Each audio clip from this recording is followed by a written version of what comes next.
Welcome to the Fish North Georgia podcast, where we talk everything fishing here in North Georgia. Make a cast over that brush pile and bring wolf packs of spotted bass up.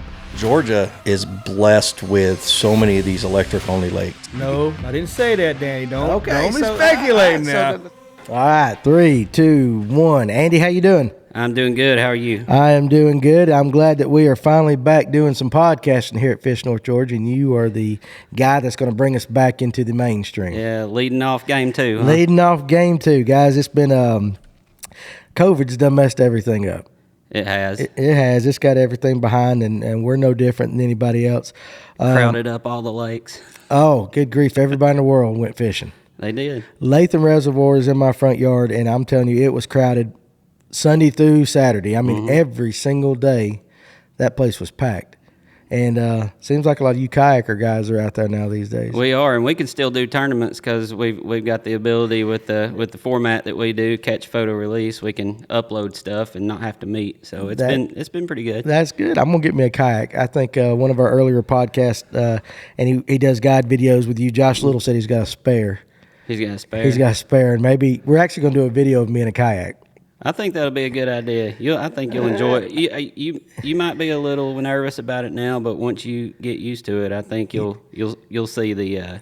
You think I will? Okay. You'll see the pull of it. Okay, yeah. all right, guys. For you guys listening today, my guest is Andy Middleton, and he is a stick around here in the kayak scene. He's one of the smarter guys that I have met since we've been doing podcasts and stuff like that. So you're gonna get some good information tonight, and I look forward to it. And I want to have a disclaimer here for you guys that are going to be listening, especially you people on iTunes and Spotify. Every once in a while, you're going to hear some background noise.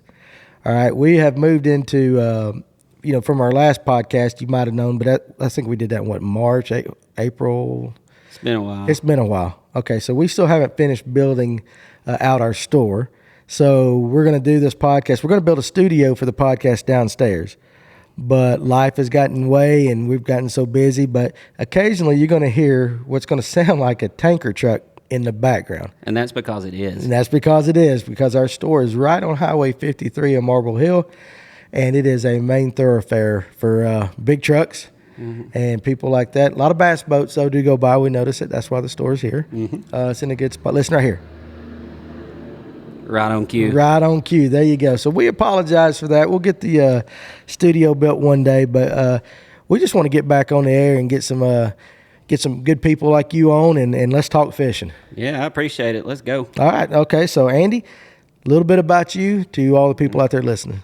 Well, my name's Andy Middleton, and I was born in North Georgia in Dalton, and I've lived in North Georgia all my life. So, grew up fishing mainly on Lake Weiss, actually. My grandparents on my mom's side had a place on Weiss, and had a fishing rod in my hand since I was about 4 or 5 years old. There you go. Good.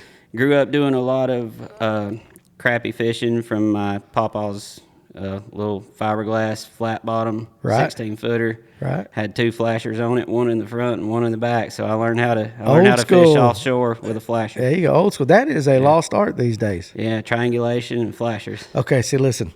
Triangulation, you just, words like that you don't hear much anymore. Everybody's got the big screen now that just says, "Here, there's a fish." Live scope. Live scope. What do you think about live scope? I think it's awesome. I mean, I've never used it myself, but I watch a lot of the pro tournaments just to try to get these little tidbits of knowledge and techniques that they do, and it's pretty amazing what they see there. It's been I don't ever really want to say game changer because it's overused so much, but it really has been. It really has been. Okay, all right. So we just a little bit on the live scope. Let's continue with you. You fished with your papa. Was he your main influence fishing as you grew up? As far as fishing goes, he was the main influence for sure. Okay, that's a good thing. He lived for it, and it kind of rubbed off. I understand. Well, it's a good thing that he invested the time in you to do it. Absolutely. I mean, any spare weekend I had, whether I was off school during the summer or whether it was spring break or Thanksgiving break, if there was a clean Thursday, Friday, Saturday in my schedule, I was at Lake Weiss. Lake Weiss, and Lake Weiss is still a destination for crappie for a lot of people. Is it For not? a lot of people, I would say it is. It got nicknamed the crappie capital of the world sometime, I guess, probably in the 70s or 80s. And once stripers were introduced to that lake and started getting, once that population of stripers started getting decent in there, the crappie fishing kind of went downhill. But there's still a good population. You can go load a cooler there still. There you go. Okay, all right, that's interesting. Seems like a lot of people blame stripers for a lot of the ills in the world. Stripers and spots. Stripers and spots. They're the evil villain, but there's a lot of money behind those evil villains. Yes. You know, you got to consider that. So, I don't know if I've mentioned it already or not, but you're big into the kayak scene. Yes. When did you start kayak fishing? Is that from an early age, or you just basically, just picked it up? No, back in high school and through college and into my post-grad years, I was doing some whitewater kayaking.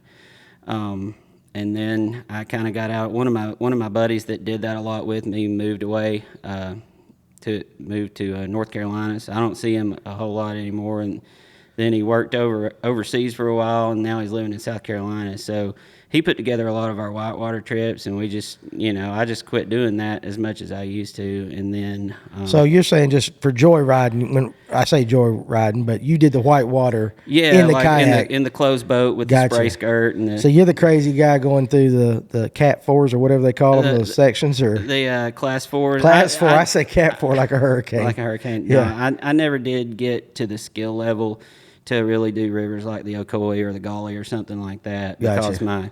my Eskimo roll was not really bomb proof enough. Right. So I would do stuff like the Nantahala, Hiwassee, Tuckasegee, the Cartacay, Okay. Upper Chattahoochee, rivers like that. So A little more on the scenic and kind of a little easier stuff, but you could get in there and get some fun waves and do some side surfing and Okay. kind of do a little bit of trick stuff in there on the bigger rapids. Right. Okay. That's pretty cool. Now, at this time, because I'm going to make sure that the credit is given where credit is due. Are you married at this time? I am married, and I have 2 kids, 2 boys, JT 3 and Mac 1. Okay. And we always we seem to miss the importance that our wives play in allowing us to do what we do. Yes, it's very important if you're on the road a lot doing these tournaments that you have the support at home and you got somebody that you can trust to take care of the kids and hold down the fort. Right. And I don't have a thing to worry about. And what's your wife's name? Solitaire. Solitaire. Uh-huh. All right. Well, there you go, Solitaire. You got a good man, Solitaire. So I appreciate that. And that's really seriously, we even like just doing this tonight. Yeah. It's roughly, we're recording this roughly about 7:00 in the evening, and we It's could gonna be at home. bedtime for long. It's gonna be bedtime, so we appreciate the wives out there. And if you're a wife out there, it's kind of a sacrifice, really, to let us go play the way we like to play. So. Yeah, it's really interesting. I listened to Brian Thrift and Matt Aries podcast, and they had their wives on there to talk about that kind of stuff a few episodes ago. Right. It was really interesting to hear their perspective. Yeah, it is. And I can tell you, my wife, she ain't coming. I'm not going to be on there. I love my wife to death, but she does not appreciate my fishing skills. So anyway, but that's a whole nother story. So, okay, so kayaking, you go from whitewater. Now we're transitioning into fishing. So how did that start? I worked on a project down in Florida. My regular job was with telecommunications, cell towers, and I worked on a project down in Florida, and I noticed people kayak fishing down there and then fishing off stand-up paddle boards down there, and I thought it looked interesting. I said, I'm not doing this whitewater stuff anymore, so I sold my whitewater boat, and I bought a kayak from a store up in Nashville, just one of their demo boats. Bought it at a discount and never looked back. Never looked back. That's awesome. Kayak fishing is really blowing up. It has. It's really blowing up. Last 5 years especially. It's amazing to see all the new series and stuff like that have popped up. And I know that you participate in a few of them. I do. So let's take the time and give these guys a shout out. Okay. Well, first off, you can see my shirt. It's a Real Crazy Kayak Fishing Tour. That one's out of Rome, Georgia. I actually ran that trail in 2018 and 2019, and kind of passed it over this year because Right. we had our second child, and things were just it's really hard to run a tournament trail. There's a lot that goes That's into right. it. Aaron Absolutely a Aaron lot. Wilson's running that trail now this year. Aaron isn't it? Wilson and Zach McElveen are running it Okay, this year. all right. Then Yeah. we'll give them a little shout out. So, Rome is like the epicenter of kayak fishing in Georgia, I think. It is. I would say so because, well, you kind of got. I guess you kind of got Gainesville and Beaufort too, just because of the Lanier scene. Finally catching up with it a little bit, but it just Yeah, seems like all but the hammers are coming out of. There's Rome. a lot of sticks out of Rome, and Real Crazy was the first competitive trail in Georgia. Gotcha. This is their, I believe, their 7th year Okay. this year. So It's amazing. It's been around a little while. Yeah, it's amazing how it's. It seems like just even in the last. There goes one of them trucks again. Yep. I love it, but it seems like in the last 2 or 3 years though, it's really exploded. Yeah, it really has. I mean, we've went from maybe 2 or 3 trails in Georgia to about 8 or 9. Yeah, it's everywhere, and of course we here at Fish North Georgia support that, and look forward to partnering with a lot of these guys. A lot of these trails like that to help promote it and get it on out in there like that. So, Real Crazy's not the only one, I'm sure. No, there's several more actually. Real Crazy has always been the main one that I've done locally, and then there's a couple of national trails too that I do. But other ones locally are Peach State Kayak Anglers. East, they're kind of statewide. Right. East Central Georgia, they're out of the Augusta area. Classic City out of Athens, and Georgia Kayak Fishing That's League. old Freddie out there in Athens. Ain't That's it? Freddie. That's Freddie. Freddie's gonna come over here and do a podcast. We've been talking about Yeah, that. that'll so. be good. That'll be good. He's got a big part in the BASS kayak stuff for Georgia too. Exactly, yeah, and he seems like a really nice guy, so I'm He looking is. forward to meeting him. Now, for those that aren't familiar, we're going to spend just a little bit of time on the kayaking. Talk Okay. about how well, first of all, let's talk about how when you get into it. I'm sure there's sponsors involved in all that. So, do you have any sponsors for your kayak? I mean, I guess for you individually. I do. I'm on the Dugout Bait and Tackles fishing team. Okay. I use they sell Hobie kayaks there. That's the only brand of kayak they sell at the Dugout. So I'm currently pedaling around a Hobie. Yeah, okay, And, all right. I'm on their fishing team as well. St. Croix rods, AFCO, Spro, Gamakatsu, and Jasper Jeep. And Jasper Jeep. There we go. We got the list out like a NASCAR, like the NASCAR guys. Ricky but- Bobby. Ricky Bobby. There you go. I don't know what to do with my hands. Do whatever you want to do. That's pretty cool. So, again, and I'm going to say it every single time I ever hear it. Again, we talked about the dugout, Yeah. and still no fishing rod from the dugout for me. We're going to have to talk about that. We're going to have to talk to Listen. Jamie, aren't we? The other night, we do these Facebook Lives too, and we were talking, Joshua Little was on, we're talking about the dugout.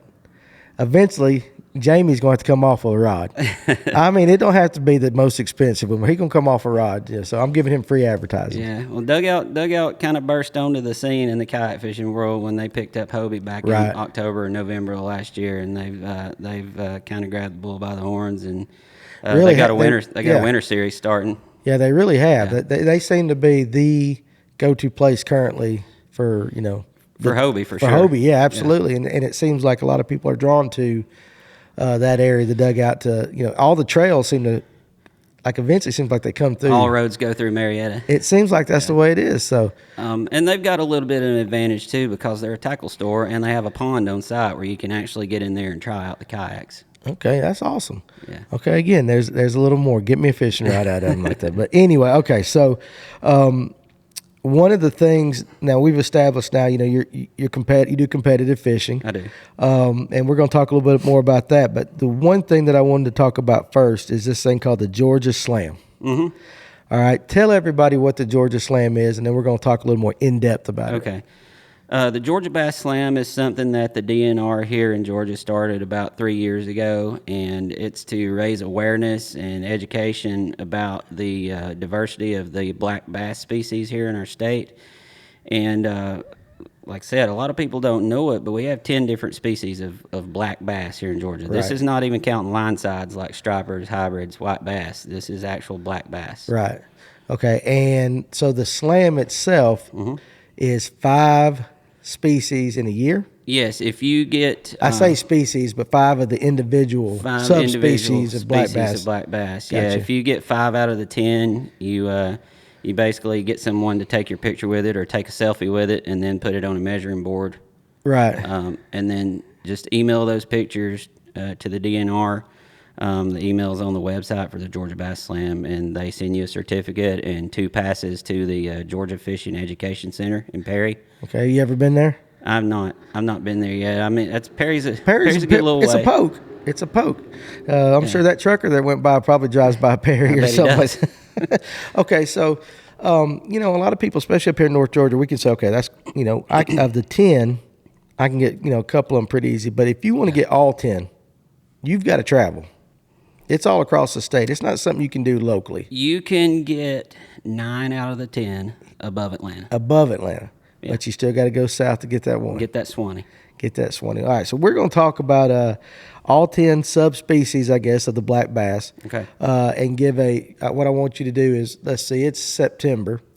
So let's say somebody, they go, okay, we got, it starts in January and goes to December, right? Okay, let's say somebody right now is like, I haven't caught any of these. Okay. I'm going to go out here and I'm going to do this slam. I'm going to catch all 10.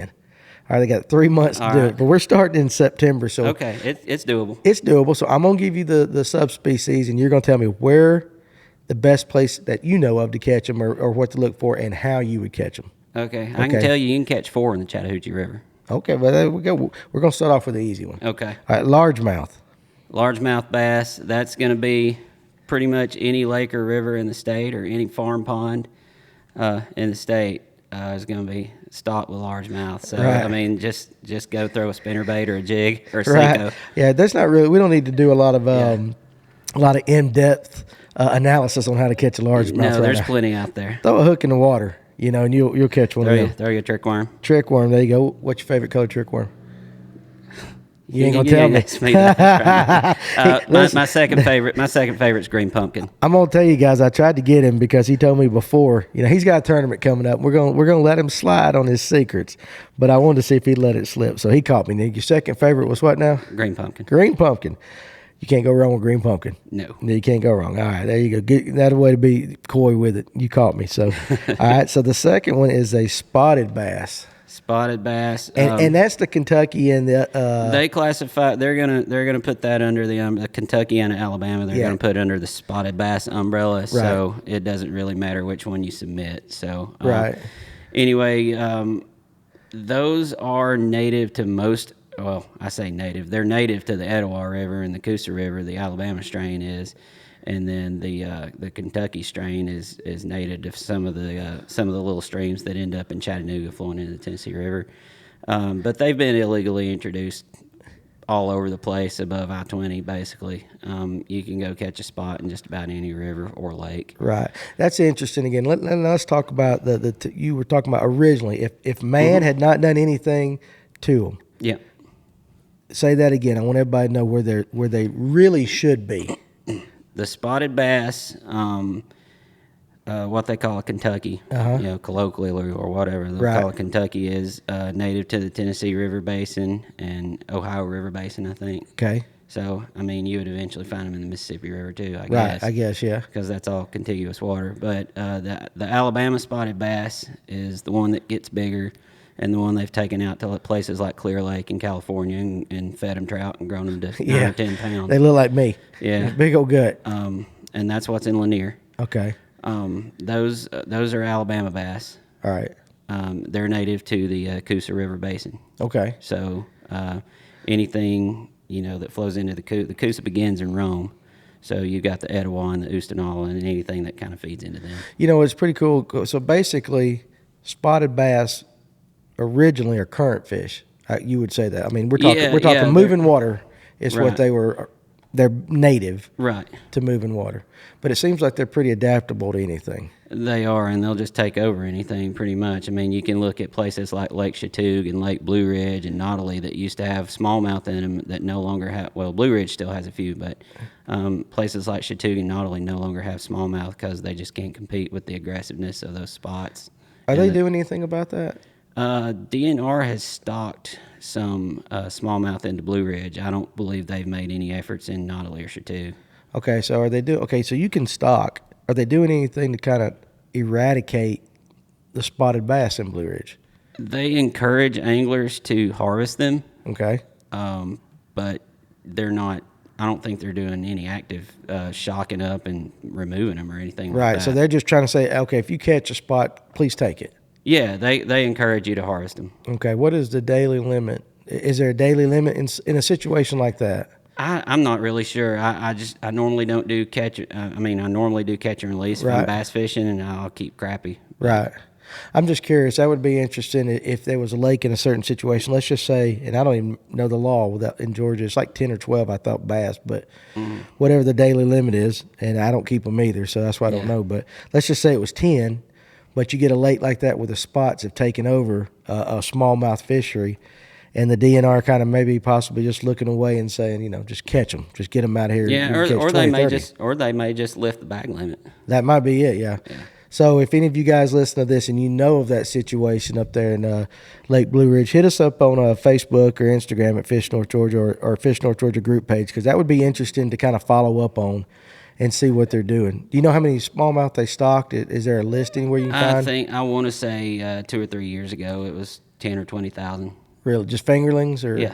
Okay. Yeah. Is there Hopefully the spots don't eat them all. Well, that's true. Is there any substrain of smallmouth, or is it not like the spot's got two, or is it just a smallmouth? Around here it's just northern smallmouth. There is a strain of smallmouth in the Ozarks called the Neosho smallmouth. See, I told you guys he was smart. But we don't have any of those around Okay, here. all right. But there is a subspecies just... There is, but it's in like Missouri and Arkansas. Okay, all right. That's interesting. And since we have been basically talking Blue Ridge, fish number 3 of the slam is the smallmouth. Yes. So I guess if you're in the state of Georgia, Blue Ridge is going to be a destination. Is there any others? Blue Ridge or the Savannah River. Savannah River. Mm-hmm. That's interesting. They're illegally introduced there. They're basically in between Clarks Hill Dam and downtown Augusta. Now, when were they introduced? Do you have any idea? I mean, I'm not sure, but I think probably in the.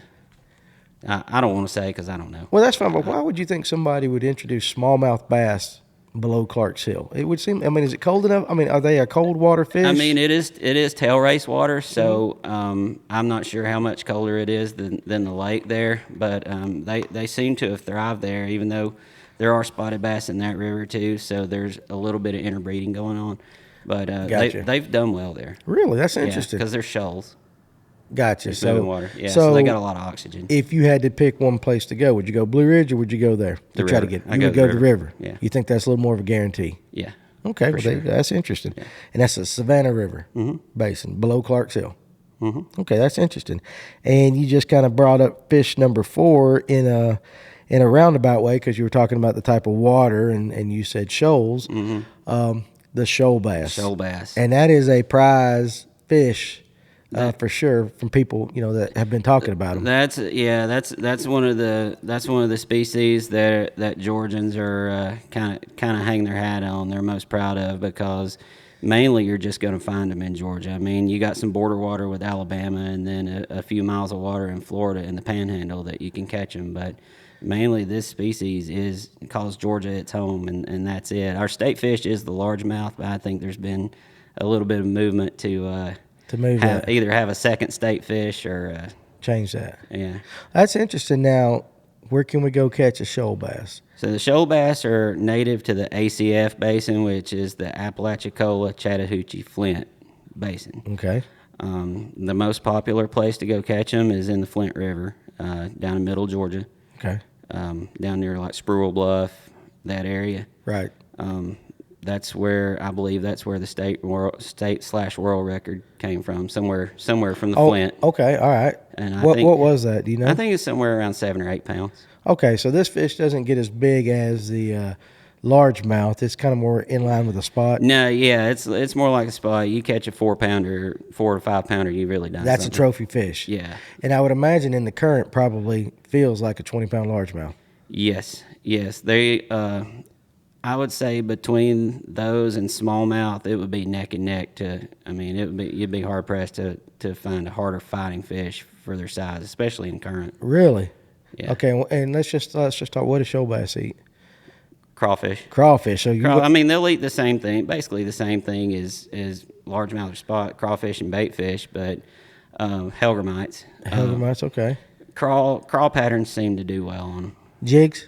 jigs, crawl on a shaky head, top water. They'll smash a top water. Are they aggressive? Yes. Very aggressive fish. Very aggressive. If you get around them, especially little ones, if Right. you get around them, they're going to eat. Okay, and now Flint River Basin. Let's say we're up north here. Where would we go?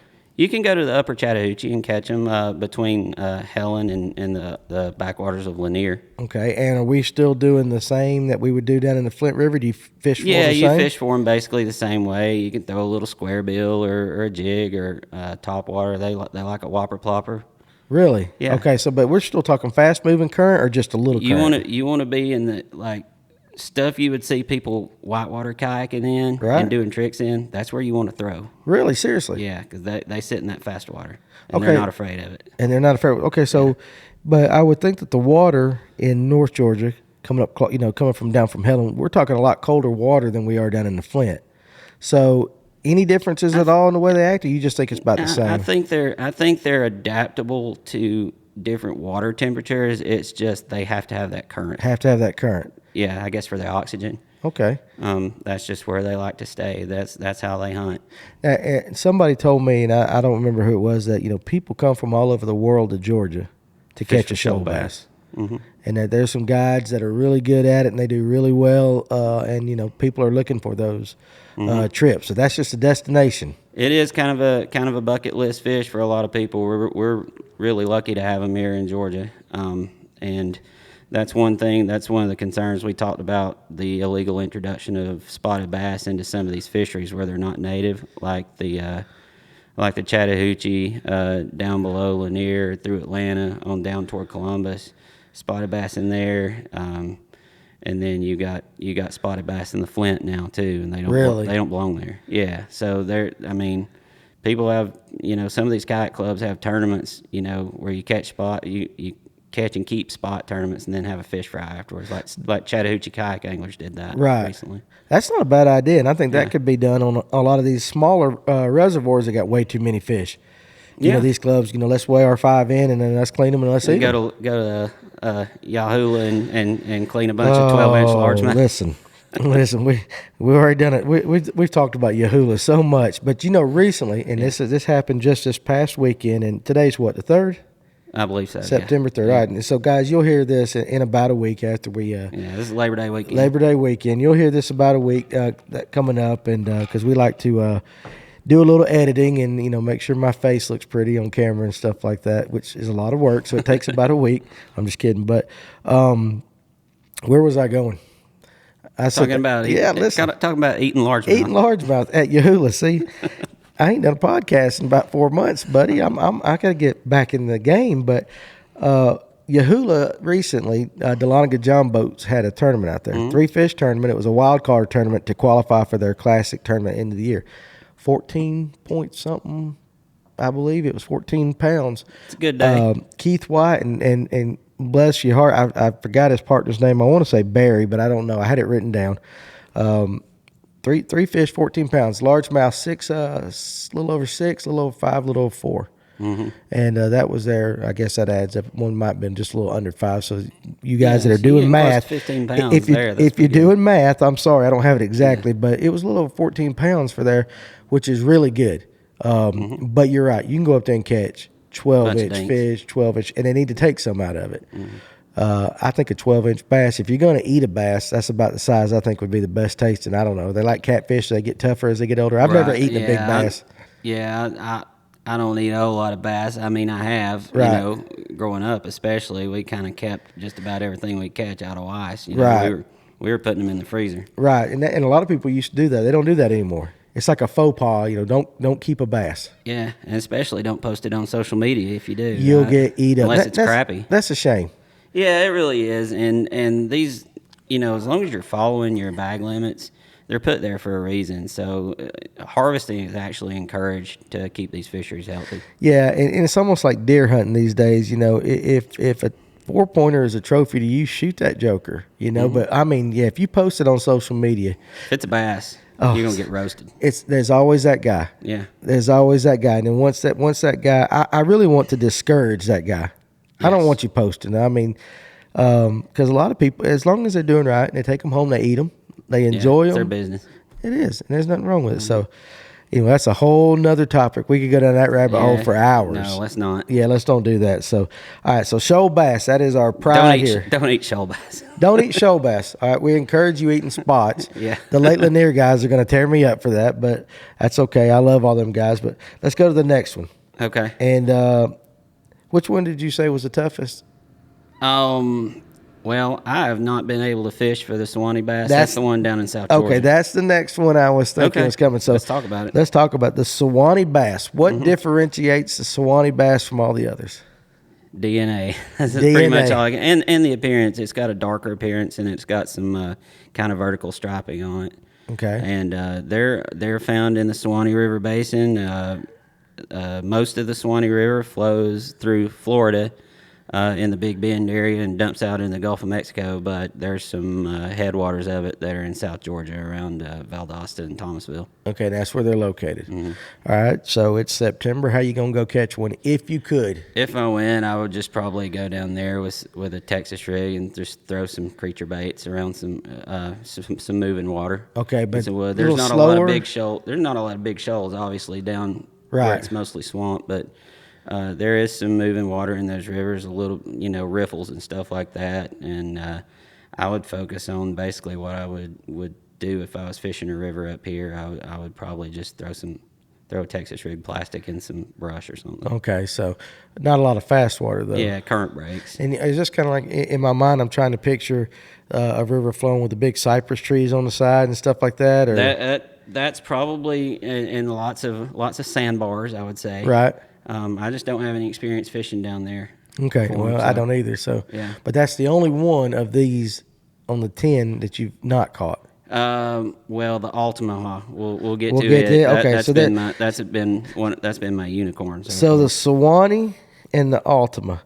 Let's go ahead and skip to the Ultima because I can come back to the rest of them. Okay. I like the basically these two are your challenge fish. Yeah. All right, so let's talk a little bit about the Ultima. I would assume Ultima River. Well, really the headwaters of the Ultima River, you've got the Ultima don't form until you get kind of down into middle South Georgia, and that's where the Oconee and the Okmulgee flow together and form that river. Right. So up above the fall line in the headwaters of the Oconee River and the Okmulgee, and I think they are in the Okmulgee and Oconee rivers as well.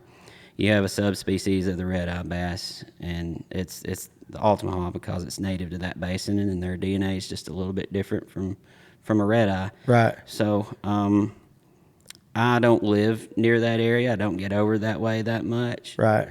So I did make an attempt to catch one last year on my way out to the Savannah to do a tournament. And had one flop off the deck of my kayak. So I've had one on. I just don't. I never touched one. Oh, you didn't? I was going to ask. Did your hand touch it? No. Okay, so let me ask you. So what counts? If your hand had touched it, would you say I caught one? Yeah, I would have said I would have caught it, but I still would have had to, do my pictures and stuff of it. So for the slam. But, so just the touch, it counts in your mind, but the slam, you gotta have the picture. Yeah, it's not like tarpon fishing. I touched the leader. Right, I was close. Yeah. Okay, that's interesting. And how did you hook that one? What did you have on? I had a shaky head. Shaky head. Yeah, finesse worm. Finesse worm. Okay, I'm not gonna ask you the color because you're not gonna tell me. How about red eye bass now? Because you just mentioned that. Oh, no, I tell you what, hold on a second. You said something that I meant to ask you a question. I don't mean to interrupt you, but in case somebody that doesn't live in Georgia is listening to this. Okay. You mentioned the fall line. Will you kind of explain to everybody what the fall line is? Okay, so yeah, Georgia's got like 3 or 4 different kind of geographic regions. You got the North Georgia mountains, which are the foothills of the Appalachians. And then you've got what they call the Piedmont, which is just kind of rolling hills, I guess. And that's what Atlanta would fall in. Right. Would be the Piedmont. And then, there's a line from Columbus through Macon and through Augusta. Basically where if you're on a river there's going to be a little bit more moving water, some shoals and some waterfalls. Right. And that's the transition from the Piedmont to the coastal plain where it gets all flat and you don't see any mountains until you right. to get to the coast. So that's our regions. And the fall line is that transition from the Piedmont to the coastal plain. And that's That's where those shoal bass like to live. Okay, that's good information. And a lot of these red eye subspecies, you're only going to find above the fall line. Above the fall line. Okay, so that's some good information. I didn't mean to interrupt you, but I heard you say that, and that makes a lot of sense. Somebody, that's not in that area, like, okay, he said fall line, but so right, and I'm sure, and it gets a lot of sandy there too, once from that fall line to the coast. Right, yeah, a little different soil, and it would extend on through the Carolinas too. I would say.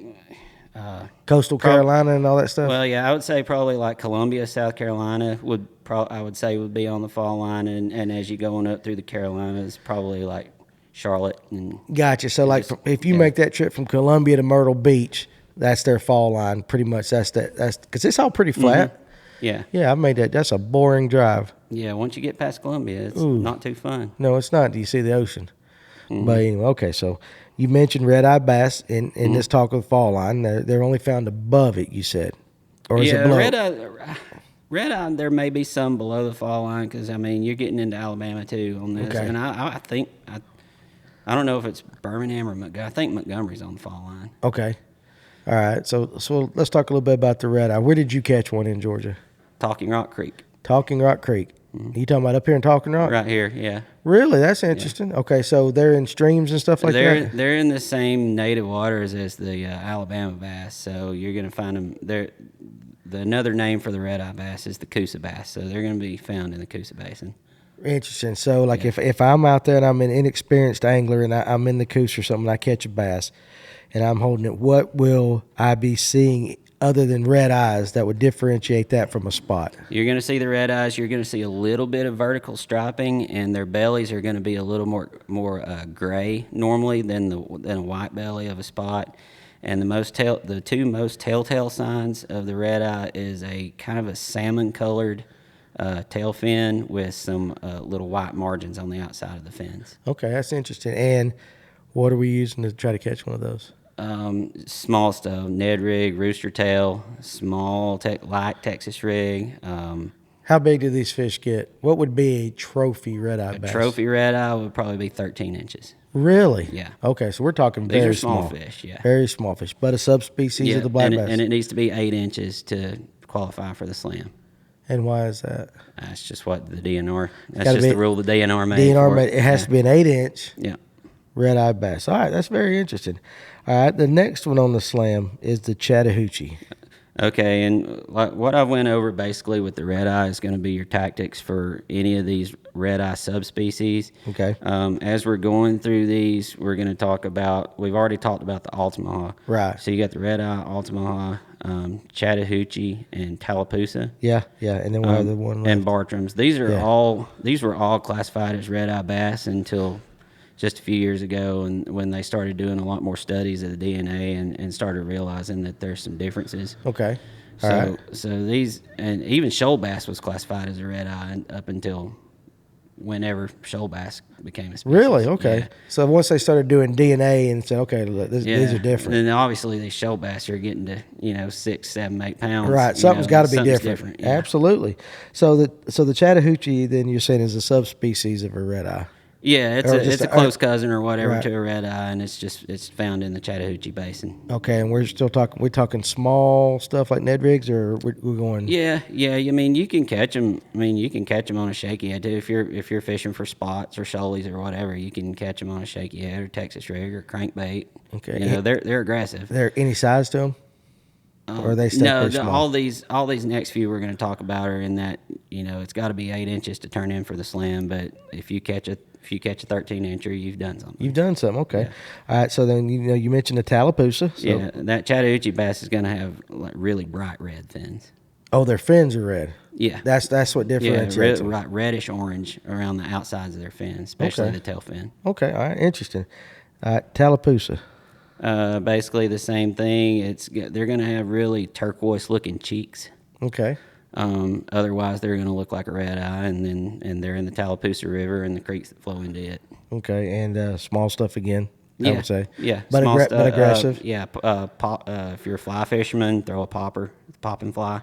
Okay. Woolly booger or something like that. A lot of these little red eye subspecies are very popular with fly fishermen. Gotcha. Okay. It makes sense too. And then just like crappie tackle basically for if you're using conventional tackle. Okay. Ned rigs. Ah, that's interesting. All right, so the last one of the 10 is the Bartrams. Mm-hmm.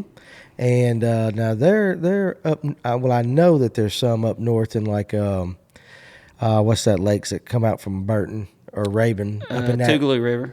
Yeah, okay. That strain of, I call them lakes. Yeah. There's some up there. Yep.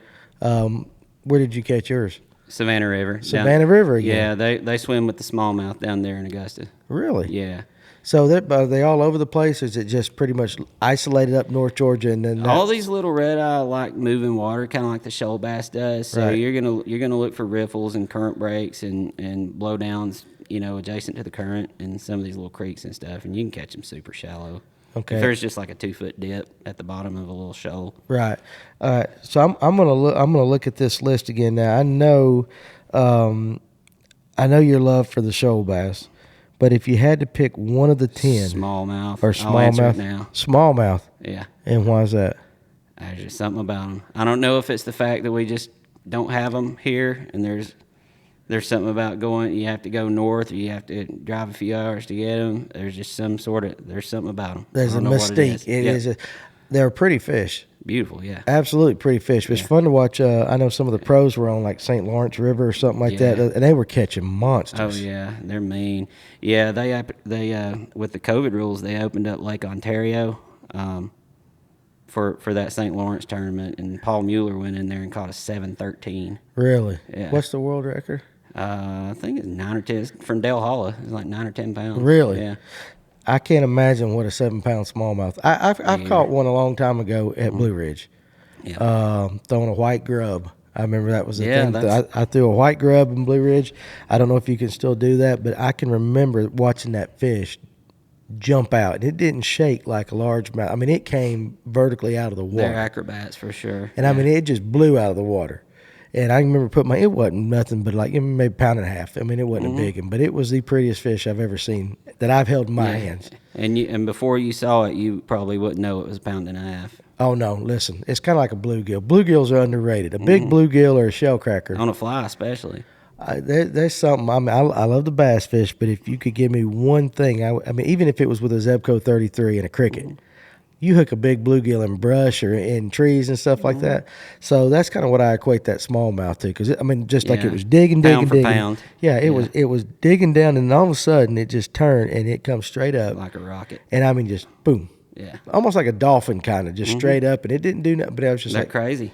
It was insane. So, okay, so that's the Georgia Slam. And so, I guess you said it runs from January to December. Yes. Starts every year. Yeah. I would encourage all you guys to do that and to really post. I think that would be an interesting something to keep up with on our Fish North Georgia group page. If you wanted to, you could post, hey, maybe we'll start in January. We'll do our own slam. Mm-hmm.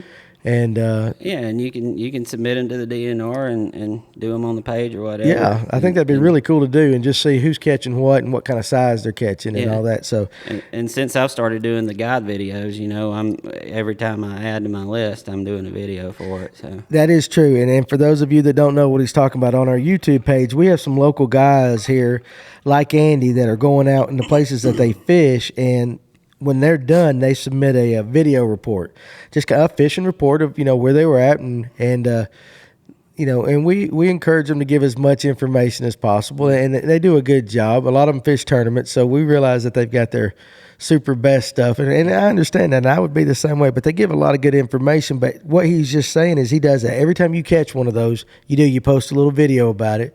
It's really fun to keep up with it and see what people can do. So I think we'll do that. It challenges people to get out and explore their waters in their own state that they may not know about, just kind of hidden gems and stuff like that. Yeah, I think another thing too might be pretty cool is if you had every game fish, almost like on a bingo card in the state of Georgia. And as you caught one, and I know you've probably caught a lot of them, but start all over and just on January 1st and just from this January, just see and just mark them off, and just see who can catch every single, and it might take a couple years. Oh, yeah. I had a buddy a few years ago that saw how many he could catch in 1 year. Right. And in Georgia. I don't know how many he got up to, but it was a bunch. that would be interesting. Yeah. It's almost like going to Taco Mac and you're doing their beer college or whatever that is. Yeah. There's a lot of a lot of options. It takes a minute. Well, you ain't gonna do it on one Thursday night, that's for sure. So, okay, so that's awesome. So the Georgia Slam guys, I think we'll try to get involved with that in January. But that's pretty cool. A lot of good information right there. So, let's get into something now. We've said it several times. It's September in Georgia. Yeah. So we're hardest fishing month of the year. It is a lot of tough fishing right now. The bass are what are the bass doing in Georgia right now? Well, they're kind of in a stage of limbo between their summer pattern and their fall pattern. The fish that you would go out in late May or June and just smash on the ledges and drop-offs and stuff like that have just kind of gotten lethargic. The water's gotten hot. There's less oxygen in it. And there's a thermocline, so some of them are suspended, and they just get tough to catch this time of year. Explain thermocline for somebody that doesn't know. That's basically there's a certain level in the water where there's oxygen and then there's not oxygen. And what causes that? Just the temperature. Temperature of the water? Mainly, yeah. So we're really hot above it, really cold below it, something like that? Mm-hmm. Okay. So they get oxygen deprived and they won't get below.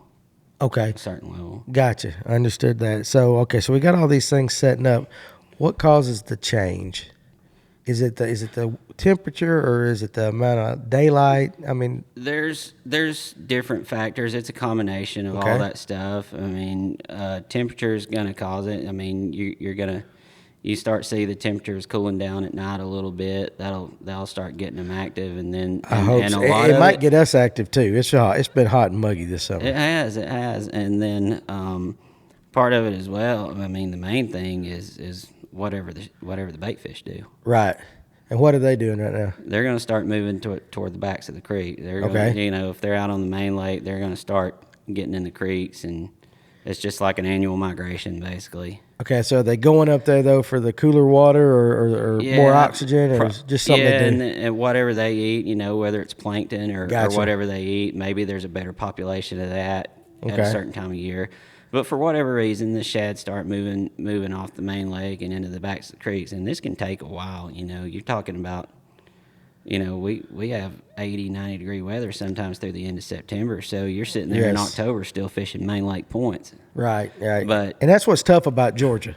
It is. The weather's crazy, you but you can have 3 seasons in a day. That is very true. You absolutely can. So. Now, is it the same on a river are rivers affected the way that the lakes are affected? I pretty much fish rivers the same. I mean, fairly the same year round, because you can go out in the middle of the summer and throw topwater all day. Right. And then you can do that in the fall too. Okay. I wouldn't do it in the winter, but. Right. Okay, so the largemouth bass, let's talk about him for a second. Okay. What are largemouth looking for to make them go from their summer haunts to the fall? What they're following the bait? Are they like spots that follow the bait, or are they just kind of waiting on water temperature? Well, it's a little bit different with blueback herring, because blueback herring, like in Lanier, they're so nomadic anyway, year round. Lanier's a little bit of a different animal, but on a shad lake, they're going to follow. They're going to be a little bit more predictable. And the largemouth will. They're going to follow the bait like the spots, or yeah. Okay. All right. So they kind of got the same mindset going into the fall. Yeah, because their biological clock's telling them that the days are getting shorter and less daylight, and winter's on the way, so they need to strap on the feed bag a little bit. I got you. So now, if you were going to let's say Lanier, okay, let's say Lanier, and then within the next month. And you start it. Let's take through a full day. So let's say you're on the water and in a kayak, because I know you like to fish out of a kayak. So it may be a little different than what the big boat guys do. But let's just say 8 a.m. Lake Lanier, mid-September, temperatures in the 80s in the afternoon, but it's getting down to like 60s, maybe upper 50s at night. So what are we doing at 8 a.m. in the morning? Well, assuming I'm not somewhere up a river and I'm actually fishing in the lake part of Lake Lanier, I'm going to give topwater a little bit of time in the morning.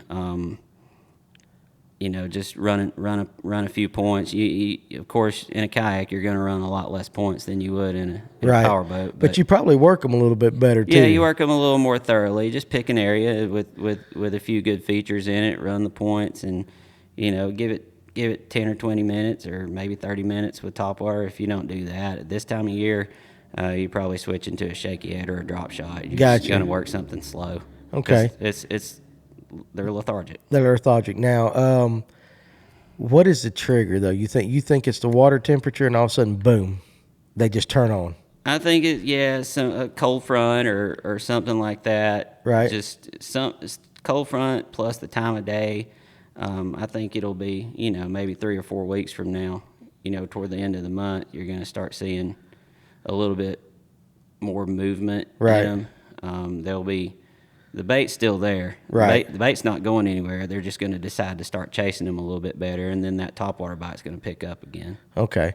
All right. So, what is your go-to bait other than your go-to bait? So, what your secondary bait? Because, like I said, I know you got tournaments coming up. So, what would be your go-to bait? Your plan B? Okay. This is assuming I'm actually staying on the lake and not going up the river somewhere. Again, yeah. Oh. Would topwater be your? I mean, you're 8 in the morning. That's so. If topwater, anytime in the morning, anytime during, from April to November. Right. If it's morning, first thing in the morning, I'm probably going to have some sort of topwater in my hand just to see if I can get hit on it. Right. Normally, that's going to be a buzzbait for me, just because I like those. I have confidence in them. Right. Okay. More so than I would a walking bait, but I know walking baits are good on Lanier. I just don't have that much confidence in them. Okay. Now we're about noon. So you think these fish that were up shallow, let's say, are they backing off during the middle of the day, even with the cooler temperatures coming? Are they still in that pattern?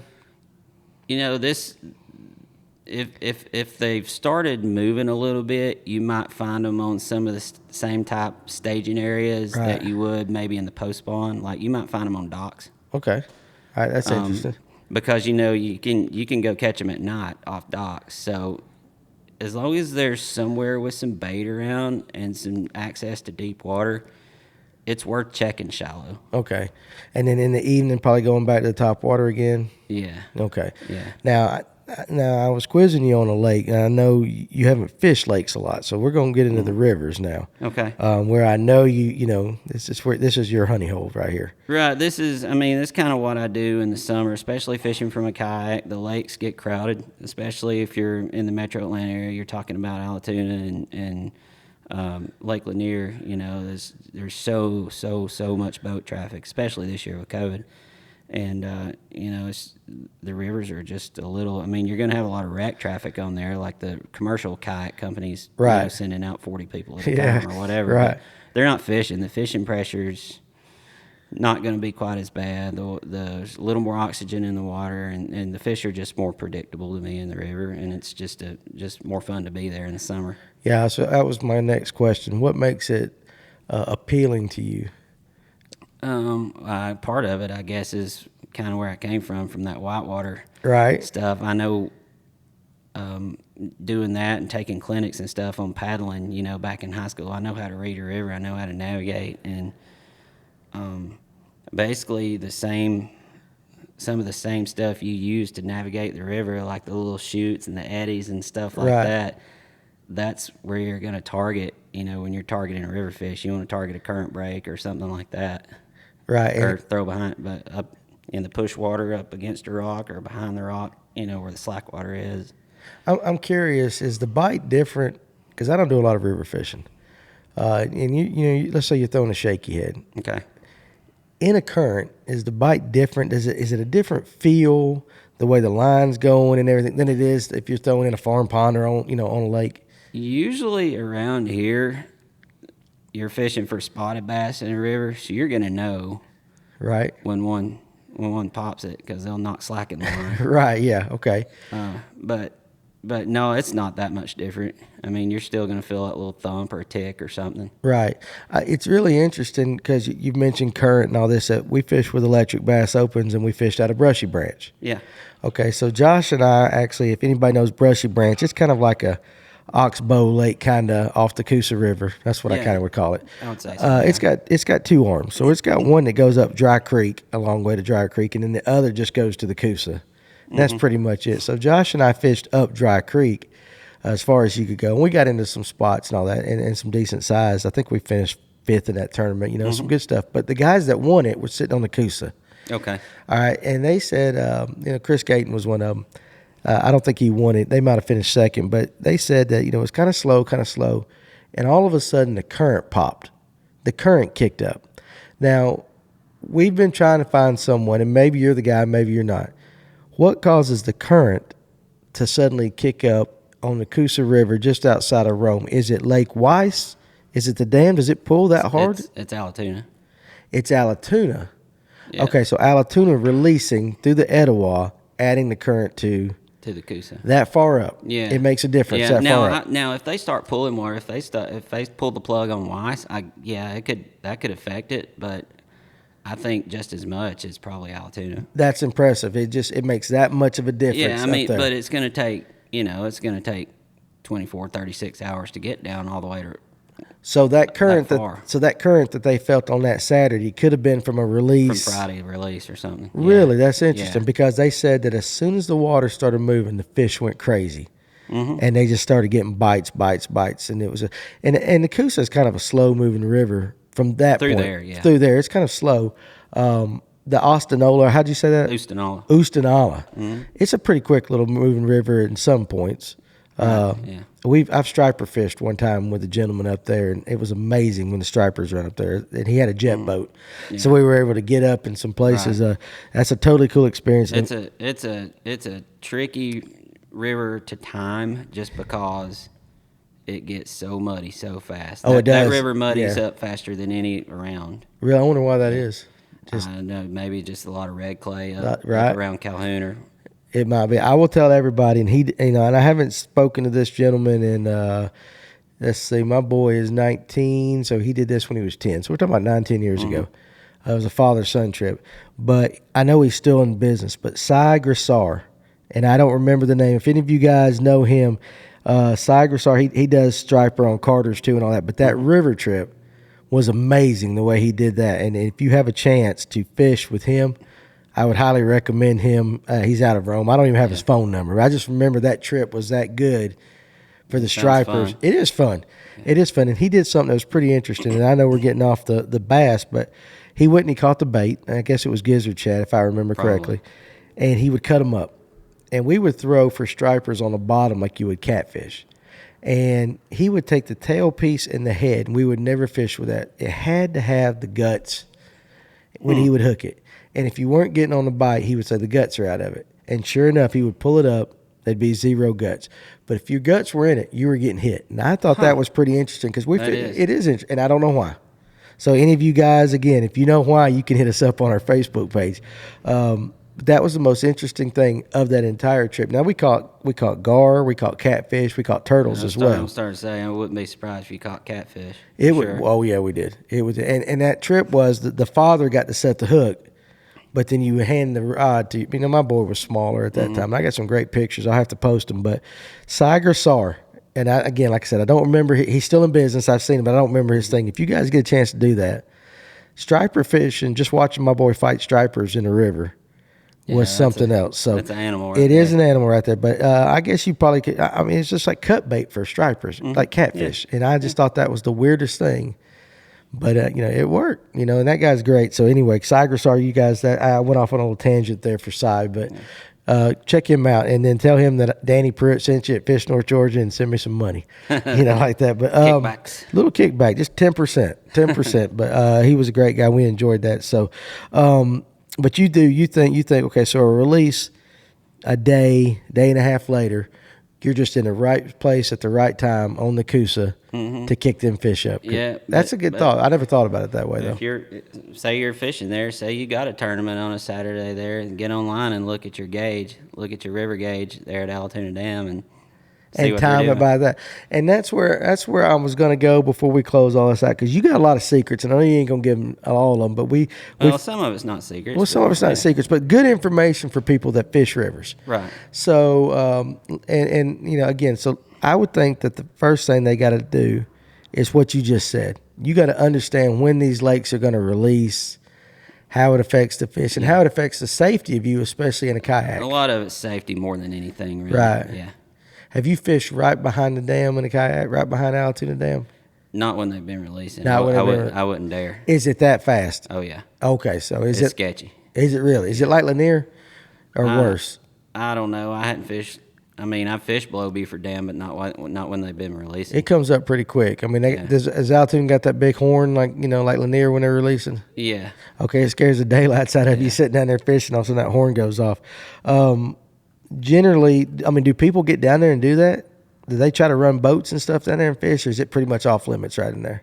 There is, once you get up, like if you put in at Riverside, the first ramp below Altoona Dam. And about how far are we talking away? I don't know, maybe a mile. Okay, all right. You can put in there, and you got to wade up a couple of shoals, and then you get out to this part where it's dredged, so it gets deep right there. But you can only paddle up so much of that dredge part before they've got it barricaded. I mean, it's just like one of those rope things across. Gotcha. Kind of like the water. Kind of like Carter's re-reg. Have you ever seen that? They got that rope thing. That's what you're talking about. And then there's signs on either side of the river saying no boats past this point. Okay. So I've been up into that dredge part once before, but I mean, how aware were you? Did you know the release? Did they schedule the release times? Did you know you'd be pretty good? It's posted online, and then there's a number you can call. I think calling the number is going to be a little bit more trustworthy than the web page. Okay. For Corps of Engineers. Okay. But there's a number you can call. I got it saved in my phone. Right. So if I'm planning a trip on a Saturday, I can call Friday night after like 8 or 9 o'clock just to make sure that. Is it automated? No, it's a person. It's a person. Okay. No, I mean it's a voice message, but it's an actual person. It's not like a robot talking. Okay, so but it tells you when the release schedules are. And is that pretty much true for all the major dams in Georgia, or you would think? You can. I'm pretty sure you can do that for Beaufort Dam and Altoona Dam. West Point, I'm not sure. They're kind of crazy with theirs. Right. I mean, they sometimes say that they're going to start generating at 1 o'clock, and you're out on the river at 10, and you hear the horn. Right. Is there a place online? I was just kind of noodling right here on my phone to see if there was. There is. I've got it saved as a bookmark in my phone as well. It's the Corps of Engineers. Okay. You can Google like West Point Dam release or Altoona Dam release. Okay, now let it go. All right. So before I let you go, let's talk a little bit about social media. Okay. Because one of the things that I see you do, you have your own little. How do you want to classify it, as a live or as a? I call it a webcast. That's what I was gonna say. Yeah. It's not a podcast because I'm not uploading it to iTunes or Stitcher or any of that stuff. Right. It's just when I get a chance and when I get a list of enough things I want to talk about, I'll make a post, say, hey, I'm going live with the cast. I call it the cast with Andy Middleton. Okay. And it's pretty good too, guys. You guys need to give yourself a follow on that. Is that appreciate it. Is it on your Facebook page? It is. Right. I usually go through my personal Facebook page when I do the cast, and then I'll just repost it to the cast page because I found when I do it from the cast page, I get less viewers. Yeah, there you go. Just because I have a bunch of Facebook friends, and right? They'll get a notification, and yeah, I get it. They get more notifications than somebody that's following the cast page. Right. So I'll just kind of repost it or whatever. Okay, and it is kind of you cover a lot of stuff. Yeah, I'm going to do fishing. There's always going to be a little bit of fishing talk in there because obviously that's what I'm passionate about. But I'll talk a little bit of sports and music and pop culture and stay away from politics, basically. And right, and I found it interesting because a lot of people. And I do lives and I like to talk and all that. It's interesting to hear perspectives because, sometimes you talk about sports. I've listened to you. And then sometimes you'll talk about, a good brew or a meal or something like that. Yeah, that you're doing. I like food. I do too. And it's interesting. Listen, so again, I want you guys, I'm really encouraging you to so would it be better if they just tried to follow you, send you a friend request at Andy Middleton or? Either way is fine. Or go to the cast. Go to the cast with Andy Middleton. Follow that page, and You'll see the videos posted there as well. It's kind of random when I do them. It is. Sometimes it's on my lunch break. Sometimes it's at night on my back porch. Sometimes Right. Sunday afternoon or whatever. It's just kind of like I said, when I get time and when I get a big enough list of stuff that I want to talk about or Right. feel like I need to mention. For a while there, I was doing one every week, and It's not that easy, is it? it's not that easy. And then once COVID hit, and there were no sports to talk about. There No. were not a lot of fishing tournaments to talk about because I kind of go over some of the pro, Right. results from the pro tournaments and then results from the kayak tournaments too, and just things got busy. And I mean, as far as work goes, I've been just as busy as ever. Right. And that's a good thing. During the pandemic, because we were considered at Telecom, we were considered essential workers, and Right. then of course you got these carriers racing to get 5G on the air, so we've not slowed down. Gotcha.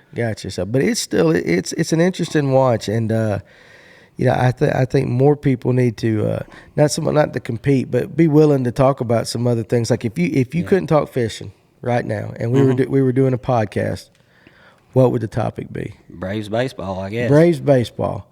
Okay, well I'm gonna give you a few minutes. We're gonna talk Braves baseball for this year Okay. because baseball's jacked up. Baseball's a little weird this year. Yeah. 60-game season. Yeah. What do you think about the 7-inning doubleheader? That was a little weird. Baseball inning ought to be 9. Okay. Or baseball game ought to be 9 innings. I agree, and the Braves got one of those coming up here soon. So, Yep. What's the biggest surprise for you, the Braves? Well, I guess Soroka going down to that injury. Man, that was painful to watch. Yeah. You could see his calf muscle just shimmy when that thing broke. Yeah, I was like, man, I think we were close to. I say we like it's, Right. like I'm No, playing that's for fine. Well, we're fans. lifelong fan. Yeah. Me too. So that's fine. We're So together. we were close to 500 at that point, and I was like, well, there it goes. Right. Another year of being a Georgia sports fan. Exactly. But they've done well, and they've got that patchwork pitching staff. The bullpen's been pretty good. They've been really good. They got that patchwork starting pitching staff that offense just keeps bailing out. There is that's the one thing. I know you guys are listening for fishing, but I'm gonna tell you, we're gonna brag on the Braves a little bit. 1 through 9, and you get the designated hitter this year. Yeah, There's no holes there except for what's his name that plays second a little bit, but really he ain't bad. But any one of them can take a yard at any time. Mm-hmm. Yeah. From Swanson, and they're patchwork too. Like so when Acuna went out, Swanson moved to the 1 hole, and he flourished there. And Ozuna is really good behind Freddie. I think Freddie gets a lot of good pitches because Ozuna's behind him, and then you got just like last night Duvall. And then, again, this will tell you when this was recorded. Ozuna hit there in Boston. Ozuna went 3 home runs, and then the next Duvall night did it the next night. and that's just and they were shots. Oh yeah. Yeah, they weren't. Yeah, they got their money's worth. They're not hitting 300-foot home runs like at Yankee Stadium. I mean, Fenway's a launching pad, but those were halfway up the scoreboard. Yeah, those were shots. So okay, there's your baseball talk. All right, and so again, I'm getting ready to end this podcast, but I wanted to say, we've gotten to know you not only through attempts to make podcasts and fishing and stuff before, but you do stuff. Listen to that word. That is doo-doo. Oh man, You said doo-doo. I said doo-doo online, and I'm not going to be able to. When you record these with the cameras, you can't just go cut it out. If this was audio, nobody would know about that. Right. But I'm screwed on that. Hey, we're human. Yeah, that's exactly right. But we've gotten to know you from doing the guides and stuff like that, and you come around and you're close now. So we appreciate here. I'm gonna speak personally myself, getting to know you, getting to be your friend, and It's been fun. it has been fun. And the stuff that you do for us, through Fish North Georgia, and you represent the companies. And I'm gonna let you say it one more time. Say your companies again. Dugout Bait and Tackle. Hobie Kayaks. All right. AFCO. AFCO. and Gamakatsu. Yep. Same company, Right. Nichols Lures. Yep. Jasper Jeep. Yep, Jasper Jeep. And again, Jamie Coe's at the dugout. There's another shout out for you guys. but you represent them well, and you're a class act guy, and Thank you. You're straight up. And I'm telling you, you need to do more of those casts because you are one of the smarter individuals that we get coming through these doors here. You know a lot of stuff that's just not. Hey, let's just throw this lure. Well, I got the notes app on the phone. I keep a list of stuff on there, and once I feel like I've filled out a show, I'll go ahead and do one. And one thing I miss doing is those little fantasy draft things I used to do on my show. Like I'll pick fast food joints and have two people come on and do a fantasy draft of their favorite fast food places. We could do something like that. We need to do something like that. Well, I got that. I kind of stole it from the Bobby Bones show. That's okay. They do that, and I'll watch those, listen to those. I think they're entertaining. Just to see what other people think. When you're talking about a candy bar or a fast food place or a beer or a soft drink or whatever. Just what people like. We need to start doing that on this. Just something like right now. I had a guy draft $100,000 candy bar when we did the candy bar draft, and I never had one. Have you not? I went, and then I have now. Yes, and they're great. They're very good. But I had to go like on a wild goose chase to find one. I finally got one in Tallapoosa of all places. If you go into a Cracker Barrel and you go to all them candy, they've got some candy that you haven't seen in a while because $100,000 used to be everywhere. Yeah, I ate them when I was growing up, but if I'm being very honest, it's probably been 30 years since I've had one. Or it seems like it. It's been a long time since I've had one. Yeah, you can't just go into the QT and get one. No, you can't. So, like, you would do something like this. Like, if I said you had to draft one rock and roll band to start off anything, what would you draft? One rock and roll band? Absolutely. The Allman Brothers. Okay. I'd go Van Halen. You go Van Halen. I would go Van Halen. I might put them in my top 10, but... Van Halen in your top 10? Maybe. They're not top 5? No. I don't think so. I would go. Oh my goodness! I would go. Allman Brothers. Okay, so this podcast just went to crap. You would not put Van Halen in your top 5 rock and roll bands. I don't think so. Let me think. I would go Allman Brothers. That's my favorite band of all time. I like the Allman Brothers. Zeppelin. Oh, I think they're overrated. Oh, I think Kiss is overrated. I do think Kiss is overrated too. Okay, that's good. The Eagles. Okay, I can go with the Eagles. And then the next two. I don't know. I'd have to think on the next two because you talk about rock and roll. You're getting into some 90s stuff, so I might have to throw somebody like Pearl Jam or Stone Temple Pilots in there. And all-time rock and roll bands. I mean, maybe not all time. I mean, people put these classic rock bands up on a pedestal, but now Stone Temple Pilots and Pearl Jam are classic rock. So listen, Van Halen is on a pedestal because they deserve to be on a pedestal. They are good. What do you mean good? They were great. Listen, we're going to argue that. Like, okay, they were great with David Lee Roth. Okay, so you're one of those who draw the line, Roth versus Hagar. You don't like Sammy Hagar? I don't dislike Sammy, but I liked him better with David Lee Roth. Okay, well, I think they were two different bands. I can agree with that. I think the Van Hagar, as people call it, was more mature rock and roll, and then Roth was just raw. It had more of that late 80s. It was good. Synthesizer type stuff. Yeah. Okay, so like if I said greatest rock and roll guitarist of all time, you would probably say I'd put Eddie Van Halen in that. Okay, all right, good. So I was getting ready to disown you. Yeah, Jimmy Page, Jimi Hendrix. Listen, okay. We're going to end this podcast soon, but we're going to go over something here. I'm sorry we're not on fishing, but we're going to go down this tangent. This is what we do on the cast. Okay, this is the cast. So we're giving you a little taste of what he does. Okay, so I think. And people are gonna crucify me for this, but I think Jimi Hendrix is one of the most overrated guitar players ever. As far as being a virtuoso, I would say he's maybe not that. Now, feeling, I'll give him. Playing with feeling, I'll give it. But the improv type stuff, I think that's more where he excelled. I mean, as far as if you're going to go technical, you got to put like Satriani and those guys in there. I like Satriani. Yeah. I like him. And I don't think Jimmy Page is that good. But I do think the song he did with Coverdale, that Shake My Tree with Coverdale, was fantastic. Well, I kind of like how Zeppelin would go into the blues rock stuff on a lot of their. I got you. So, yeah, I'm a big Zeppelin fan. Okay, maybe it's just me. I think, I got into rock. Let's see, I was born in, how old are you? 40. Okay, so I'm 48, so I got a few years on you. I grew up during the 80s, so I am partial. Yeah, me too. But I'm partial. You're late 80s, though. Yeah, I was more late 80s. Like, some of the first rock and roll stuff I remember is like Paradise City. That was like 87, Okay, yeah, so you Guns N' Roses was coming on. You're starting to get in that, and then Nirvana killed I was more of a country fan until I got to be about a junior or senior in high school. I was straight country fan. I like country. I'm a Hank Jr. I'm Hank Jr. all the way. Yeah, that was my dude when I was like when I was in the mid '80s. Yeah, It's like Hank Jr. Born to Boogie is my favorite song. Chris Ledoux, that kind of stuff like that. And I like Garth a little bit, but I like Garth. My wife doesn't like Garth, and Now '90s, that was when I was a teenager, and I got into Garth and Alan Jackson, and still Alan Jackson's still one of my all time favorites. Really, yeah, he's okay. I like Alan, Yeah. but I mean, if you're country, how can you not like Hank Jr.? Yeah, George Strait.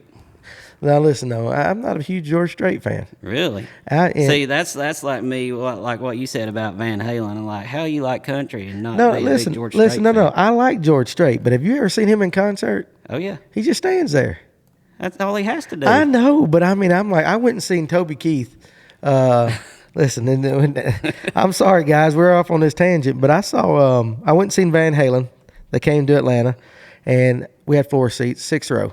So I mean, we're close. I mean, they could spit if they wanted to, and they had Sammy. So and my wife thought it was a terrible show. She hates Van Halen, but I had front row tickets to Toby Keith a week later. So I told her, I said, you know what?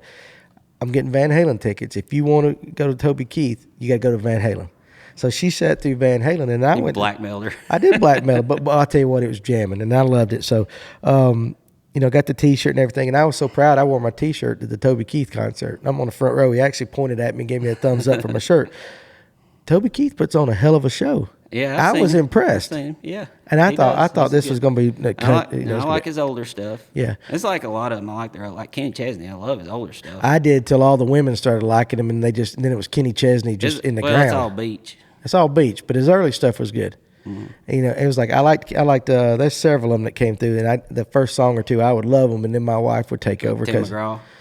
I liked Tim McGraw early stuff. I like Tim McGraw till I think he's kind of. He gets a little political sometimes, but he's got. We'll leave it at that. That's all we got to say. I know what you're saying. He's a little political for me. Yeah.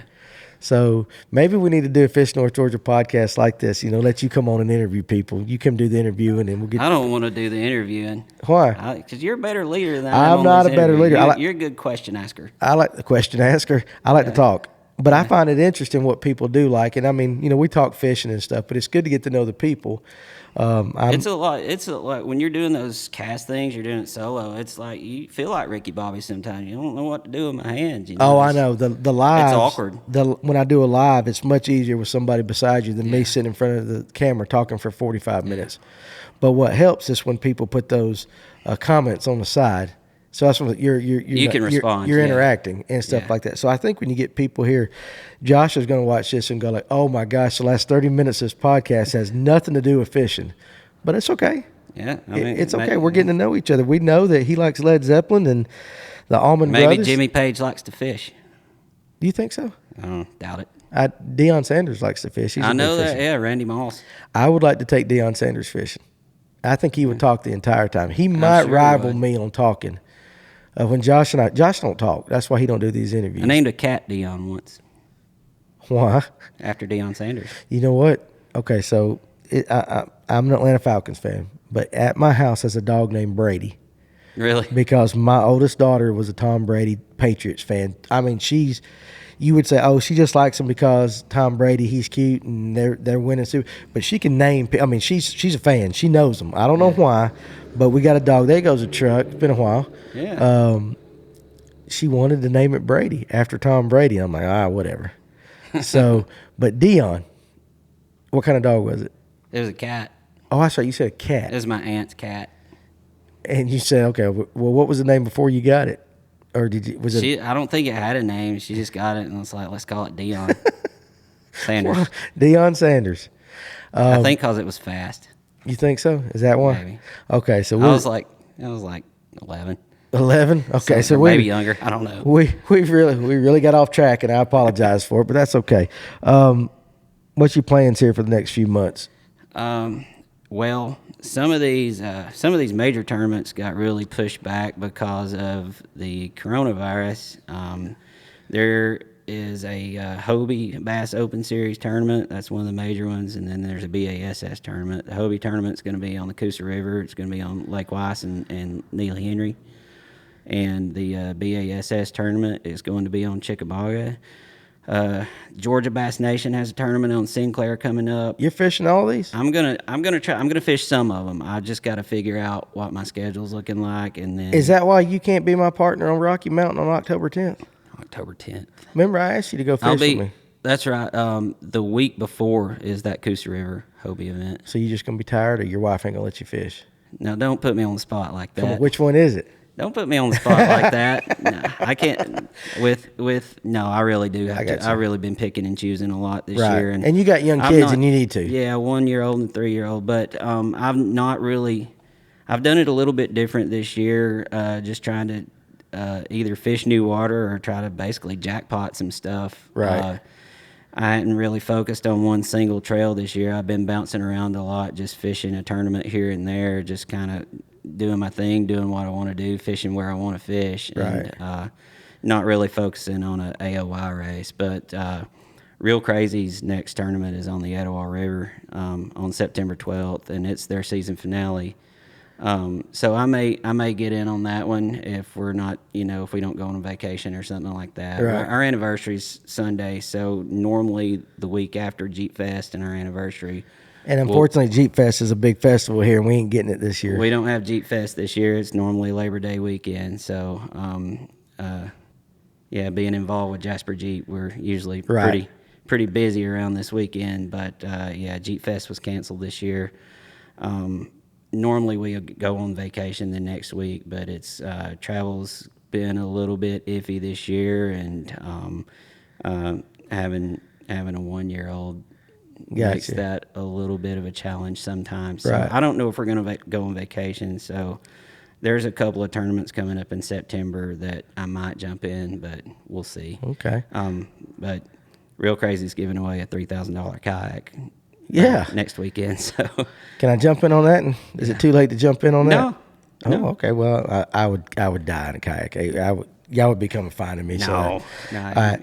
Wear that PFD. Well, where? You'll see me floating down the river. There you go. So anyway, 25 minutes ago, I tried to end this podcast, I think, or something like that, by telling you what a great guy you are and all that. But listen, you are, and I appreciate you being a friend. And we're going to go eat some supper now and go home. And I hope you guys enjoyed this, getting to know Andy. And we're going to have Andy back. I talked to him about actually coming back and doing a very specific podcast on kayak safety, stuff like that. Or we might do a live again with you or something like that. Yeah. We're going to do something like that. I don't live very far from here, so we'll figure something out. Absolutely. For sure. It's awesome. So I'm glad to get to know you. And guys, go give him a follow on Andy, the cast with Andy Middleton on Facebook. And he's a real cool guy, real smart guy. And I'm glad you're the first guy back, now that we're kicking these podcasts back off. I'm glad to do it. And I appreciate it. I'll go listen to some Van Halen on the way home just for you, man. It will raise your standards very much so. And all you guys out there, give Van Halen a listen. I don't care if it's David Lee Roth or Hagar. Some good music. David Lee Roth. We'll see you next time. Thanks. We hope you enjoyed this episode of the Fish North Georgia podcast, and we hope you learned something. We hope you were entertained. So if you're checking us out on YouTube, make sure you hit that subscribe button, and you also can subscribe to us on iTunes and Spotify. You also can follow us at Facebook at Fish North Georgia and the Fish North Georgia group. Join both of those so you don't miss any of the latest conversations. You can give us a follow at Instagram on Fish North Georgia and on Twitter at Fish North GA. Guys, if you're interested in a lot of good products from a lot of North Georgia manufacturers, you can check our online store out at fishnorthgeorgia.com. And guys, we hope to see you soon.